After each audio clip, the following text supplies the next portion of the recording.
Hello all sentient beings and welcome to Transmissions Alt Mode, where we talk about all news, comics, and media related to the... On this episode of Transmissions Alt Mode, we are joined by Jason Kirk as we review GoBots Issue 3, because our comic book stores haven't gotten any Transformers comics in weeks. We have news on Transformers Cyberverse Season 2, and we go over quite a bit of Transformers trading card game card reveals. Today is Friday, February 15th, 2019, and this is episode 116 of Transmissions Alt Mode. Welcome to Transmissions Alt Mode, the podcast that just can't catch all the new Transformers trading cards. I'm your host Charles, aka Big C, and I'm joined by the excellent Transformers team of one, Jeremy, aka Yakko. Hi, how you doing? Let's talk Transformers. Let's welcome our special guest, Jason Kirk, back again. Man, I didn't think you guys were ever going to get to me. Jeez. Oh, thank you. Thank you. Yeah, Jason, thanks for coming on and helping us out this week. Our slackers, Yoshi and Daryl, didn't show up, so... Daryl's literally slacking. Well, you know me. I am always happy to come out and whore myself on a podcast, so I'm always available for that. And we also, as we will highlight in our Donatreon segment, you are a returning Donatreon, so welcome back. Thank you for returning. Oh, no problem. And it's amazing because 2 days ago on the main show, I wasn't at the $5 level to receive the free thing this week. But amazingly, in the last 2 days, I'm at the $5 level now. Wow. Oh, wow. It's magic. It really is. The internet was not involved at all, I swear. It's like you might have known something was coming ahead of time. Yeah. Look, if I'm going to be the asshole who pays to come on the show, I'm going to do it right. Well, thank you, Jason. Your contribution is greatly appreciated, and your increased contribution is also appreciated. I'm just happy to be supporting you guys again. So yeah. And we also need to thank our another new Patreon, N.A. Olson. Thank you, N.A. Olson, for joining us. We hope you are also taking advantage of coming into the Discord chat and listening and hanging out with us. All right, so by coincidence, we are having a new physical item is going out to all our $5 Donatreons. So if you are a $5 Donatreon, please make sure we have your updated address information so we can send that out to you.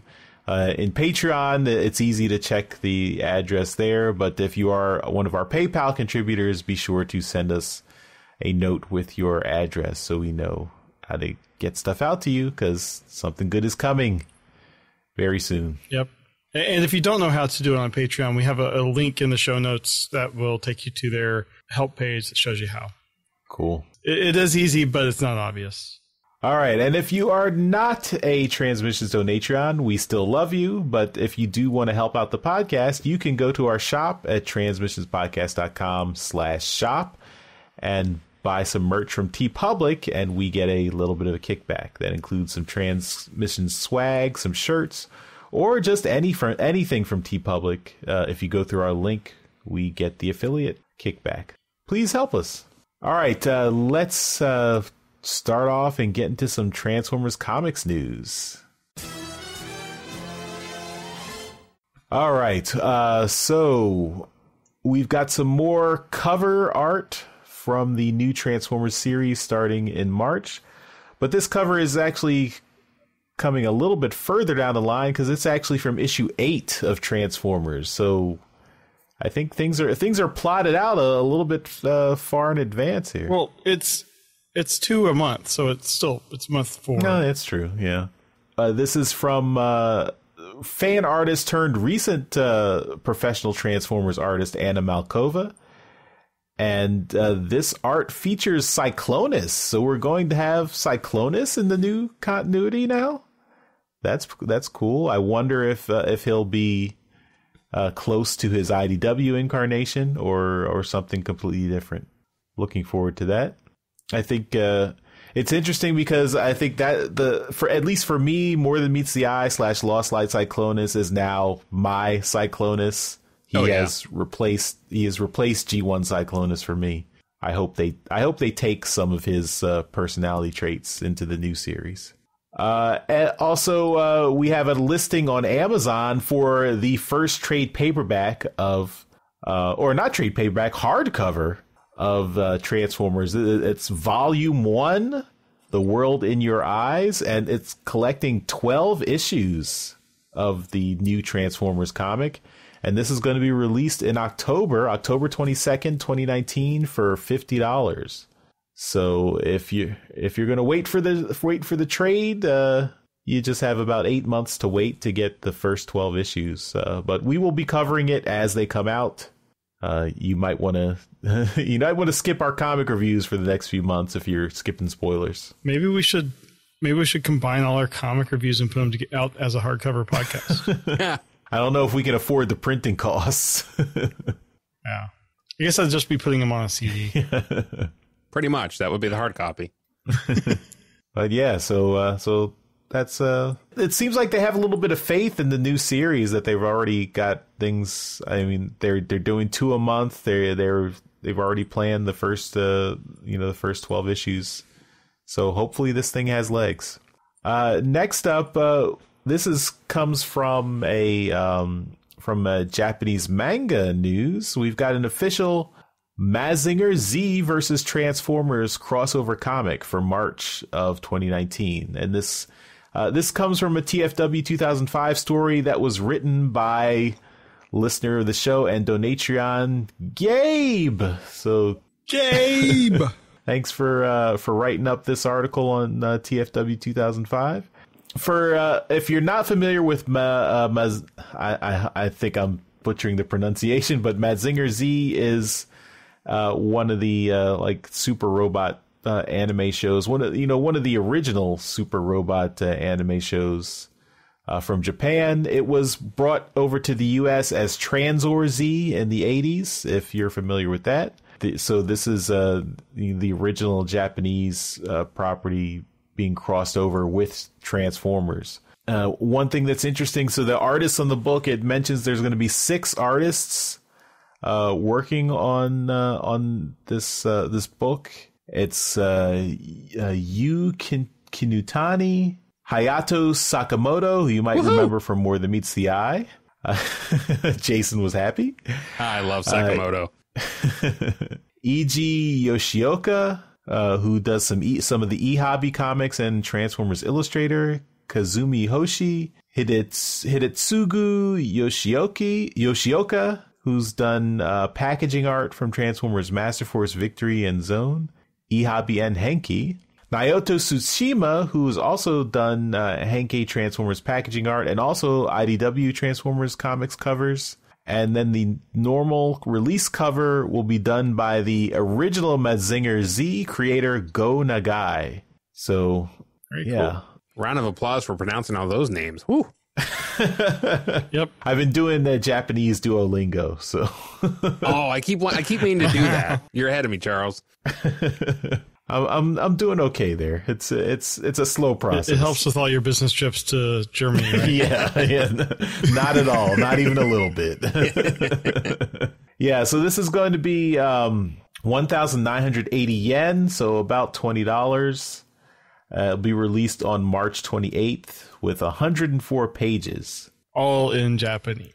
Yes, so if you could read Japanese, enjoy, or I guess wait for some fine folks on TFW 2005 to translate it. I don't know if anyone will tackle transliterating this. It seems like a tall order, but I wonder if it sells really well, if IDW would bring it over and like translate it as like one of they have those like special lines, right? Just so it's not really mass release, but if you want it, you could get it. Yeah, they do a lot of Marvel books like that too. IDW does. Mm-hmm. Yeah. I wonder if this is the type of thing that we might, if we get a translation. I know that Andy and Mikey over at Moonbase 2 like to talk about the Legends comics. So, hey, Mikey, you like to leave voicemails on this show. Are you guys going to talk about this? Let us know, Mikey. I'm sure they will. I hope so. All right, well, that's the comics news, so let's move on to our comic review. We are getting close to the reboot of Transformers, and coincidentally, we are running out of books to review from our queue. This week, we are reviewing GoBots number 3, which came out, I believe, last week. And this is written, drawn, and lettered by Tom Scioli. The editor is David Hitchcock, and the publisher is Greg Goldstein. We have 3 covers here. Cover 1 is just a big image of the space shuttle GoBot Space C, drawn by Tom Scioli. Cover B has Turbo and Screwhead fighting, and that is done by Dash Shaw. And the retailer incentive has Psykill living up to his name, and it is by Ulysses Farinas. So, Jason, we'll start with you. Which one of these 3 do you like? Oh, boy. Okay, I'm going to try not to go too bad here. So none of the 3 of them really do that much for me. I get the third one just is weird and I don't like it. The second one, the art style is okay, but I guess I'd take Scioli's cover just because if you're going to get a Scioli book, then it's one way to tell it's a Scioli, get his cover. So I would have to go with the first one. All right. Charles, how about you? I am going to go for that retailer incentive by Ulysses Farinas just because it looks completely batshit insane. So. You're insane. I think that's looks really, really weird, and I'm into it. I don't know why, but I'm into it. Yeah, I think that's the one I like, too. It's kind of like Rick and Morty meets the GoBots. Yeah. Oh, man, I wouldn't give it that much credit.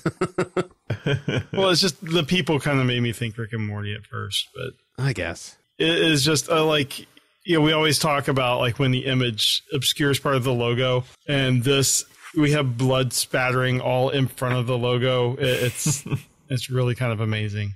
So that is the covers. Let's get into the summary. Spacey wakes up his astronauts from cryosleep as he's discovered a metallic planet with life signs during their deep space mission. The astronauts are excited to explore an unknown planet and take a rover out. They're surprised to run across a giant insect GoBots, and they ask Spacey for help, and he transforms and saves the humans just as they're about to fall off the side of the planet. We see a view of the planet from the side, and it's 2 halves connected by a ball in the middle. Back to the fight, Spacey gets the humans inside of him, and he prepares to fight when the insect GoBots run away from something. We see as a giant Zod approaches. Spacey begins to thank him for the help, and then he's attacked by the creature. Before he can swallow Spacey, though, Zod is attacked by a number of GoBots, led by Leader 1. Once Zod is handled, the humans are surprised to find that their saviors speak English. Spacey is led into the detention area of their command center, while they figure out what to do with him, and Spacey lets the humans into a vent so they can find a way out. In his throne room, Leader 1 is meeting with delegates from the Trade Federation as the humans have worked their way in above that room and they're spying on him.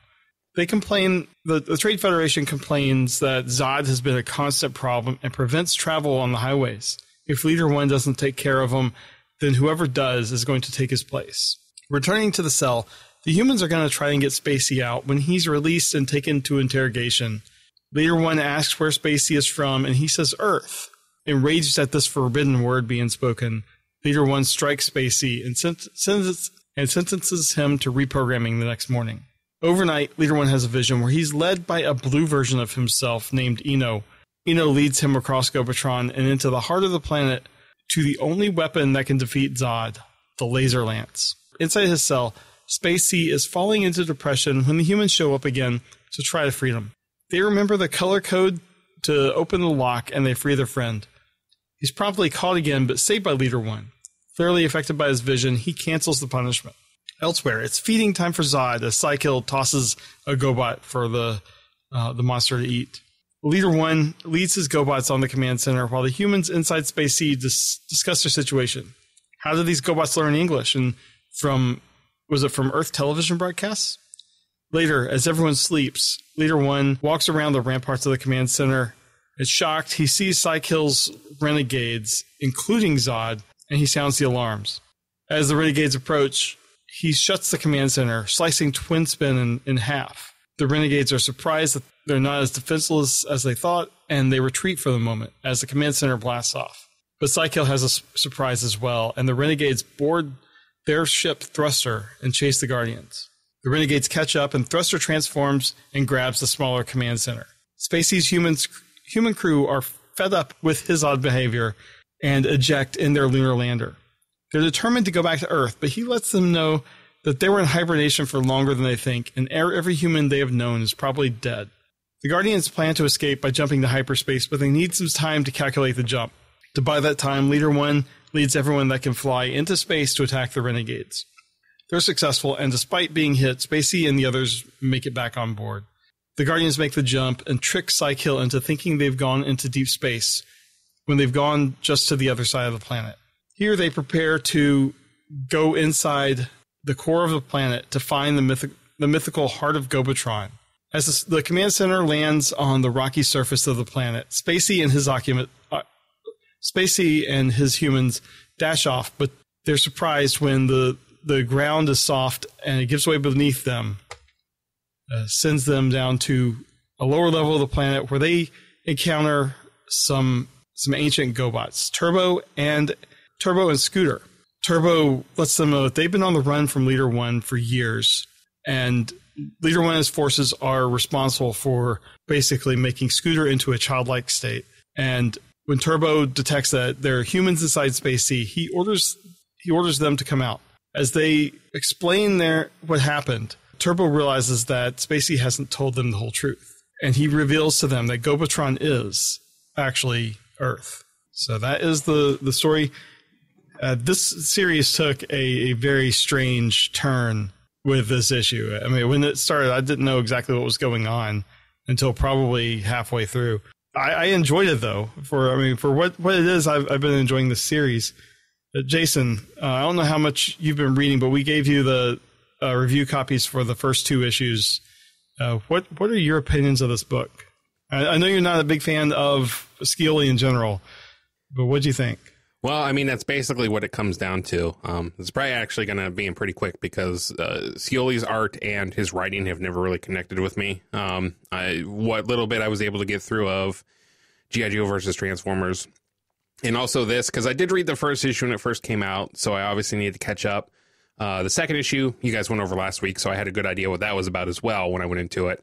I had trouble even finishing this one. It was rough. It's just not a style, art-wise or writing-wise, that I can connect with. So, even though I did read through it, a lot of what you said is a lot of me kind of connecting dots for the first time.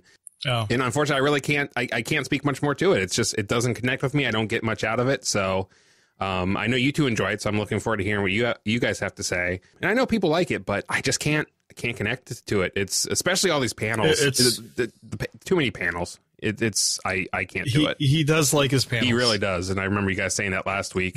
And yeah, it's too much and I can't connect. So unfortunately, I kind of have to bow out of this one because it's there. I know some people like it, but I don't. All right. Well, I mean, that's fair. It's a very dividing style. Oh, yeah. So it's, Charles, what do you think? I mean, yeah, as I mentioned, it takes a very unexpected time jump. Yeah, this was definitely it was a hard left, and I appreciate that Tom Scioli is not playing. He's not playing it safe with a 5-issue crossover. No. He's like, you want to do 5? You want to do a big GoBot story in 5 issues? Let's just go super crazy. And I appreciated that hard left turn. I mean, it is a little bit sci-fi tropey. I mean, you even self-referential with the astronauts talking about, thanks for not killing us in cryo sleep like every sci-fi movie. That's mm-hmm. and having the reveal. I mean, halfway through the book, what's coming, but having the reveal at Earth, I mean, it's very cool. Of course, I shed a small tear for AJ and Matt Hunter because I don't think we'll see them again, I guess. Yeah. But and I like the turning Leader One on his head. Like at the end of last issue, you know there's a question as to what Leader One is going to do, and I guess this issue shows that Leader One wasn't such a good guy after all, and he went mad with power. And yeah, Psykill's not much better, but he's still renegade. And the new character Spacey is interesting. He's kind of a blank slate. You don't really see his internal motivations other than he wants to protect his human allies, but then he lies to them so they don't trust him anymore. So it's obvious he lies to them to protect them. Yeah. Or what he thinks is protecting them. Right. Yeah, so I'm really now I have no idea what's happening next issue. I don't know where it's going from here, but this was a very interesting change in the status quo for this issue, and I really enjoyed it. I think my biggest complaint goes back to what I was saying last week.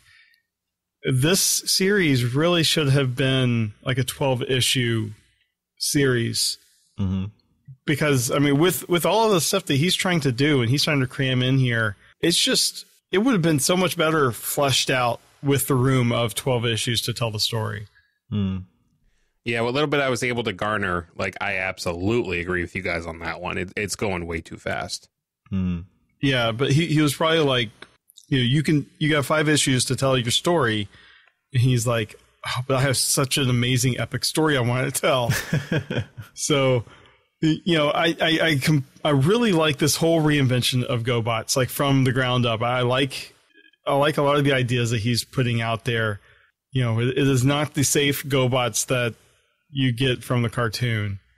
He's really going for the toy designs here, because I do vaguely remember this, that base that with the kind of cringe-inducing but that face. was in the show too. Oh, I had that when I was young. I had that. Yeah.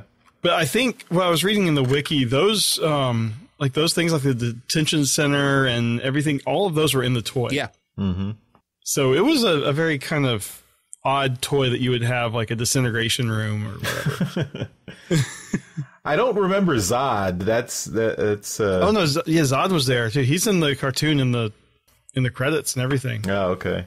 And I had a neighbor that had that toy. I had the blue Leader One. That was like my one big GoBot I had.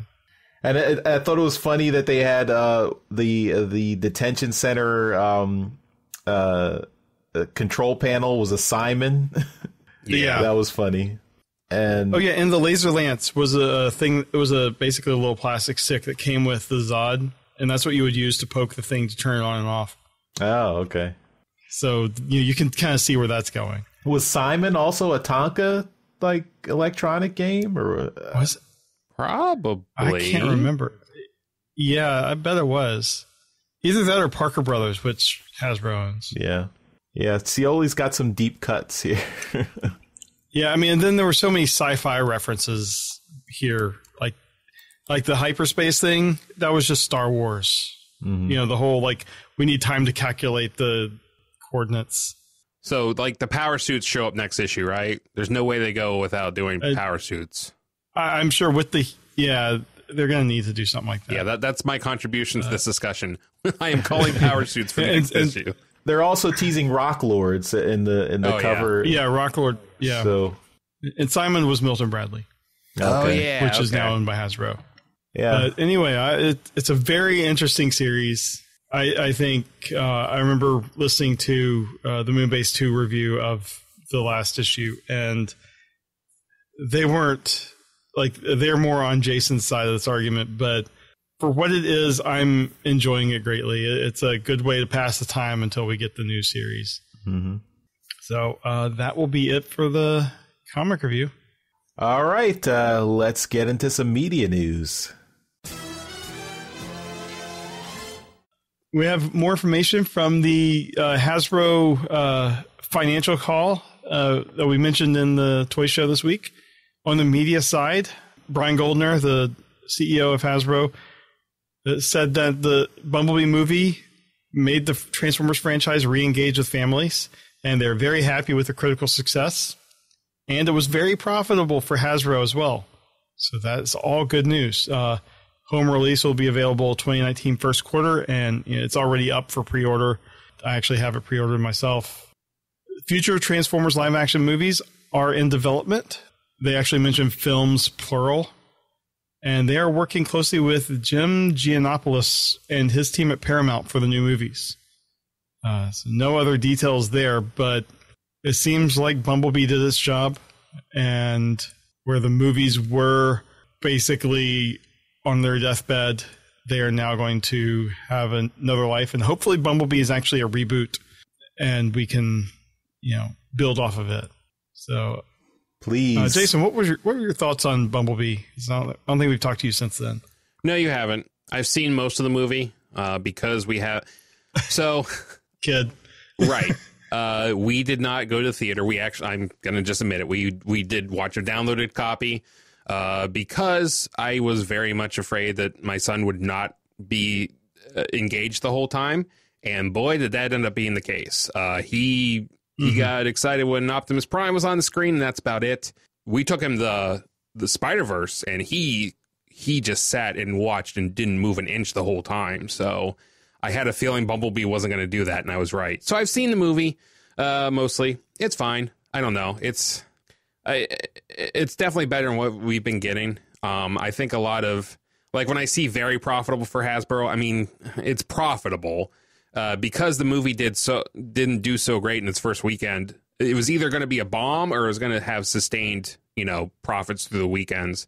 And it never really dropped too far. Like, it never saw the normal 60 or 70% drop between weekends.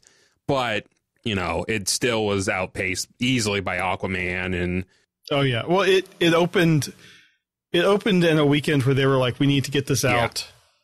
We'll just put it out. And then, boom, Aquaman and Spider-Verse and Mary Poppins all, like, ganged up on it. Yeah, and despite coming out a week earlier, Spider-Verse was beating it pretty much every weekend but the first two. Spider-Verse was actually doing better than it as well. And I'm not trying to trash it. I'm just saying that it did well compared to how it started. If it had a 70% drop, it would have been a total bomb. So thankfully it did not do that. But they have to build off of that at this point, I think. And I think we're going to see, I'm glad we're getting that and not what we had been seeing. But in the end, it's... Because you were a fan of the Bay movies. Yeah, I mean, I didn't mind them. Because your first Declassified was... I was on it defending it with some other fine people as well. And again, and I hate to say turn off your brain type movie, but you go into some movies knowing what it is. But this definitely... I don't think you have to do that for Bumblebee. I think Bumblebee was, in fact, better in pretty much every regard. And I look forward to seeing...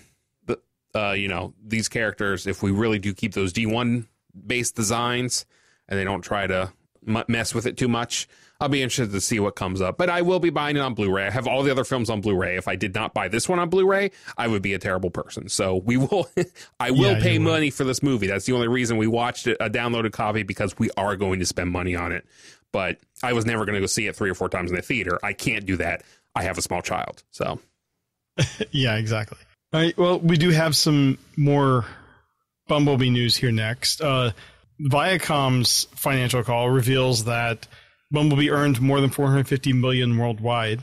So that was great. And this says that the film reset the Transformers franchise and is solidly profitable. So I don't know if that is like reset in a financial sense or what, but it most likely is in this like context. I think so, yeah. $450 million on, I think it probably was in like the $100 million, $150 million range budget. Viacom seems to be happy with it. Hasbro's happy with it, so that's all great news. Well, I mean, they had it coming out at the end of December. I don't think they expected much from it, so I think it really beat their expectations. So, and it had a brand new director, so yeah. Also, in the live action movies, there's going to be an auction on February 28th. This is an internet auction. You can register. We have a link here. It's profilesinhistory.com. And there's also a link here to a PDF with all the stuff that are up for auction. It's largely closed, but there's a number of props and stuff from. It's all the movies up to Bumblebee. I don't think there's any Bumblebee stuff in here. I flipped through probably 60% of the catalog. There's some things in there that I think I would like to get, but wouldn't be able to afford. Everything's starting off at like $100, but I'm sure it's going to jack up in price. But there's like an Apple II that was in as a prop in one of the scenes. That would be neat to get. You can get like Cade Yeager's alien sword gun. I don't know if you guys have looked at the items at all. It's just your typical movie auction with like they're trying to get rid of the props and make a little bit. Yeah. As not being a fan of the live action movie, I don't think there's much that I'm interested in getting here. But I guess it's cool for folks who want a piece of the movie. Some people are just interested in movie props. Oh yeah. The last thing I have here in the movie section is Bumblebee and the Transformers 6 movie collection on Blu-ray. If you are not like Jason and don't have all the other ones on Blu-ray, you can just buy everything in one shot if you want to. We have a link here to the Amazon listing if you want to subject yourself to the other movies. We have some information here on Cyberverse Season 2. It is confirmed for quarter 4 of this year, roughly the same period that Season 1 came out. It is, again, on Cartoon Network. It's likely that Boulder Media is still going to be doing it. I enjoyed Season 1. It was a lot better than I was expecting. Jason, did you get to see Cyberverse at all?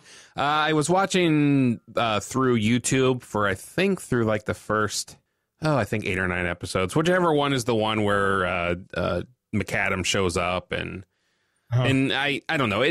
I know people think I actually liked R.I.D. better than most people, so I wasn't as low on the cartoons as other people were. And to me, like, everyone was so excited with that episode because, Soundwave played music and danced. I was like, they spent so long not getting anywhere in the story. Yeah, they spent so long not getting anywhere in the story that I was done. And again, tried to watch it with my son. He didn't care. The one time they showed Grimlock, or early on, he didn't transform, so he didn't turn into a dinosaur. So my son was like, whatever. So I'm glad people like it. I'm glad it's continuing because I think the more media we have, the better, especially if it's not machinima media. But it definitely has. You're not going to be getting machinima anymore. No, exactly. But it never connected with me. They took way too long to get anywhere with the story. And I'm so over Bumblebee can't talk that I want it gone. Right. Yeah. And hopefully we're going to be hearing more at Toy Fair this weekend, like more details. Oh, sure. Yeah. We have a ton of news for the trading card game. I'm not going to get into all of it because there was just so much. We're going to have all the links to these in the show notes. But what I do want to highlight is they announced Triple Changers with art by Marcelo Mater. These are using the same type of cards that they use for the combiners, where you have a big robot mode on one side, and then the other side, it'll flip, where you have like the two vehicle modes. And I thought that's a very ingenious way of bringing in Triple Changers. So Marcelo says that he worked on all the pencils for the Springer cards and the jet mode for Blitzwing. And then we also have, they finally have also announced Devastator. And this is doing what I was suspecting last week with the 6 cards. Each of the components of Devastator has their own card. And then they also have the Constructicon Enigma that goes with it. That's cool. And the art on the Devastator card looks really good. And there was one more I'm going to talk about here. It's the King Starscream. So it's just you get your Starscream, but he's got his crown. So I don't know. It's just another Marcelo Mater art. This is reminding me why I never got into Magic the Gathering or any other collectible card game. Because I mean it's. These are all really cool, but it's just too much to collect. Yeah, I had gotten the starter kit and a couple booster packs, and I realized it would be forever before I'd get to play them, and I really can't just sit around with $50 worth of stuff that I can't do anything with. So I just had to end up taking them back, and for the exact reason you're saying, Charles. Otherwise, it's just you're down the rabbit hole, and good luck coming out. Exactly. But all of these are coming out in the Rise of the Combiners expansion, which comes out March 1st. And if you want to see all the other cards that were announced, look at our show notes. I've got links to pretty much everything I could find over the last week or so that was revealed. And it was a lot. So that is it for media news. All right. Well, Jeremy, stick around because we've got convention news. All right. Convention news. We have a lot of TFCon announcements. We will start off with Marty Eisenberg.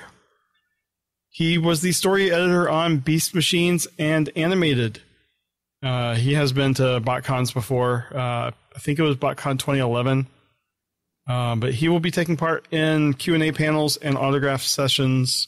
From my recollection, he was a very nice man. Pretty sure I met him and got an autograph, but that 2011 was a long time ago.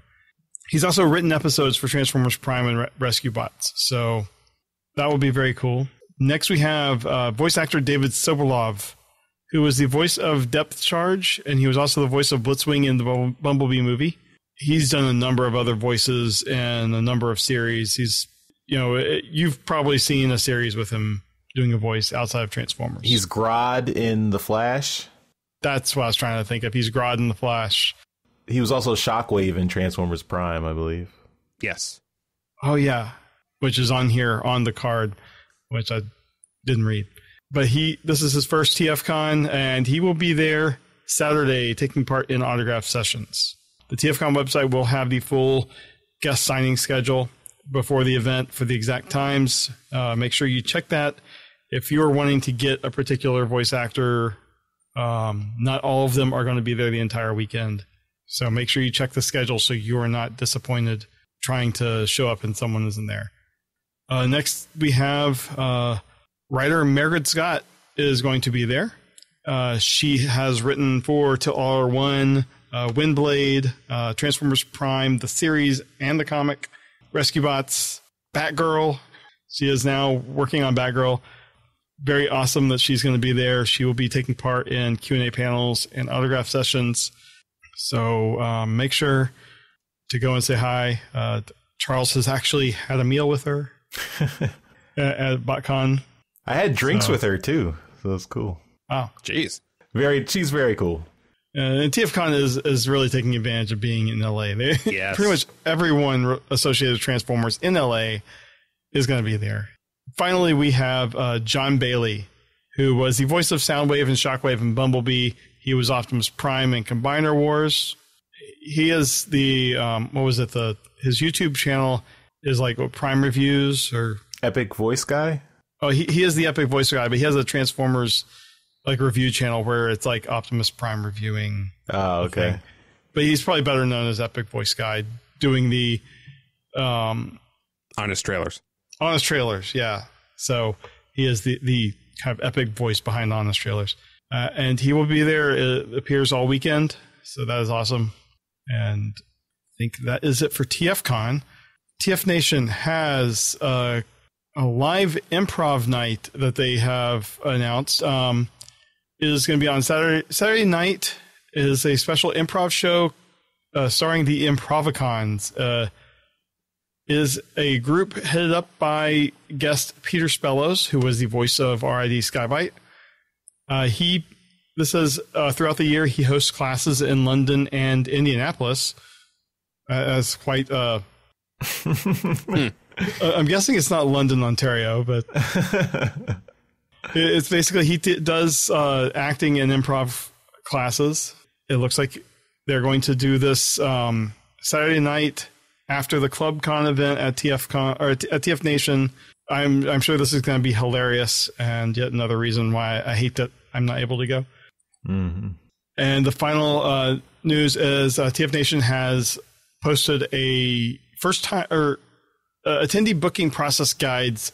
They have their YouTube videos. They have one for first time attendees and one for returning attendees. Because if you went last year, the process is a little more streamlined for you. I would definitely recommend you check these links. I believe registration is open now. I've seen many people saying that they are fully booked for TF Nation. So make sure you check that out. And I'm done. Well, stay tuned for feed. No, there's no feedback. All right, thank you, Jeremy. You had an epic run on this episode of Transmissions Alt Mode. This was all you. Great work. Well, hey, you've done it before. Some of us around here have to do work. Not me. No, and not Yoshi and Daryl either. Yeah. All right. Well, yeah, this will do it for this episode of Transmissions Alt Mode. Again, thank you to Jason for joining us on this week's episodes. Really appreciate it. My pleasure as always. Thank you. I forgot on Transmissions, but here on Transmissions Alt Mode, here is your chance to tell us where we can find you on the internet and pimp out any stuff that you've got going on. Well, I'm not a busy person or anything, so let me tell you about my 18 podcasts. Yes. So, as far as Transformer stuff goes, you can find me Wednesdays so you can find us live at tfradio.net for Radio Free Cybertron. That's Wednesdays at about between about 8:30. The stream starts around 8, and then 8:30 we do the show. Or you can always find it in podcast form in your podcatcher of choice. And this week you will hear some familiar voices from this show, as it is Toy Fair on February 16th. So tune in Saturday, anytime from 12 to 5 Eastern Standard Time, and there will be the Toy Fair live stream. And hopefully we'll get some call-ins hopefully we'll hear from Anthony, who was a guest on the Toy Show this week for part of it. So hopefully we'll get to hear from him as well. So check out our live coverage there. I also do other podcasts. I do one called Wrestling on the Edge of Forever, and that is with my podcast co-host David. And that's one where I, as a Star Trek fan, give him an episode of Star Trek. He, as a wrestling fan, gives me a wrestling match or show to watch. And then in the end, we have questions. And we answer each other's questions, or try to, because sometimes it's not all that easy. You can also hear, we still do Povicacy, which if you've heard me before, that's a show. It's more of our catch up show. We do like 20, maybe 30 minutes a week, and then we get into the main show. So we just do it as a separate thing because we had the feed, so we kept that as its own thing. And other than that, you can follow me on Twitter at Jason S. Kirk. And I think that covers all the... Oh, actually, no. I knew I was forgetting something. If you are a supporter of the Moonbase 2, I recently recorded a podcast with the great Andy and the great Mikey there. We talked about a certain anime that is very, very tangential to Transformers, if you will. So if you are a Patreon supporter, you should hear that show coming up shortly. So that's Moonbase 2. I recorded that this week, and I'm not sure when it'll be out, but I'm sure here in the next week or so, maybe a little more, that'll be out. So come listen to us talk about some anime on that as well. Cool. Nice. All right. Well, thank you, Jason, and thank you again for joining us. And I'm kicking myself because I forgot to refer to you as our noted podvocate. But that's true.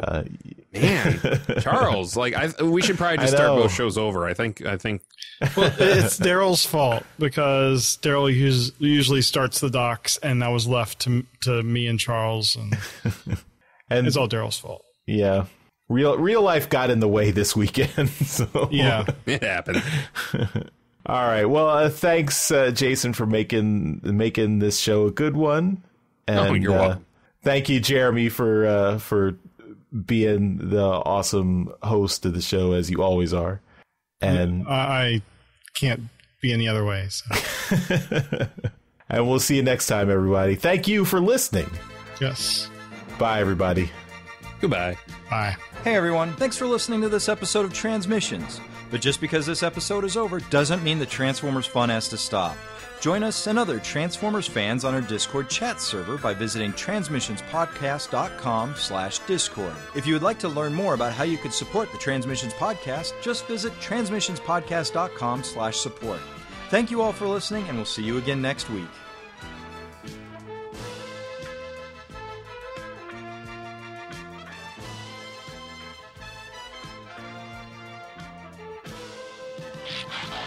Oh, record it.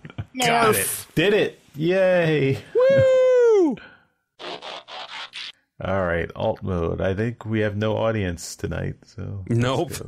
It was a low audience to begin with. They heard I was on there like, fuck that. Dead fans. I'm your host, Charles, aka Big C, and I'm joined by the excellent Transformers team of one. Let's talk Transformers and Transformers team, Charles. What? You're the team. But you said Transformers, not Transmission. Oh. Ooh. Okay. It's cool. Sorry. I can do it over again. Whatever. It doesn't matter. Anyway. And I'm out of coffee.